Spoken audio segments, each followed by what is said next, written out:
ঝালকাঠির কাঠালিয়ায় উপজেলার পূর্ব ছিটকি দারুল কোরআন তৈয়বিয়া হাফিজি মাদ্রাসায় বিএনপির চেয়ারপারসন খালেদা জিয়ার আশু রোগমুক্তি ও সুস্থতা কামনায় মিলাদ ও দোয়া মাহফিল অনুষ্ঠিত হয়েছে।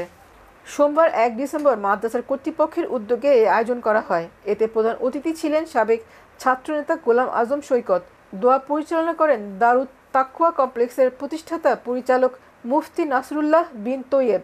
এতে স্থানীয় মুসল্লি, শিক্ষক, অভিভাবক ও মাদ্রাসার শিক্ষার্থীরা অংশ নেন। পরে বেগম জিয়ার দ্রুত আরোগ্য ও সুস্থতা কামনা করে বিশেষ মোনাজাত করা হয়। পবিত্র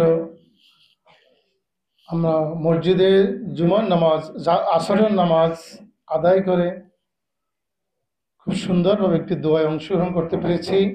এজন্য আমরা শুকরিয়া স্বরূপ বলি আলহামদুলিল্লাহ।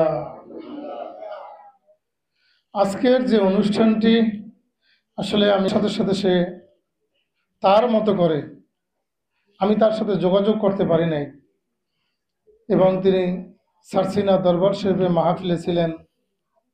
নিজে একটু শারীরিকভাবে অসুস্থ, তার জন্য দোয়া করবেন। সে অসুস্থ থাকা সত্ত্বেও সে নিজে উপস্থিত থেকে শুধু এই প্রতিষ্ঠানেই নয়, আপনাদের জন্য মনে হয় কিছু তবারকের আয়োজনও করেছে আমাদের হুজুর। সে নিজের হাতে এবং নিজে সেই বাজারে গিয়ে অসুস্থতা সত্ত্বেও তিনি সুন্দরভাবে একটি পরিবেশ তৈরি করেছেন এখানে। ধন্যবাদ।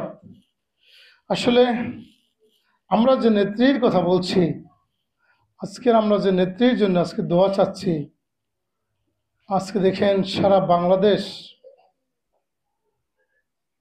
আজকের মনে হয় দল মত নির্বিশেষে, ধর্ম বর্ণ নির্বিশেষে সবাই যেন কাঁদছে।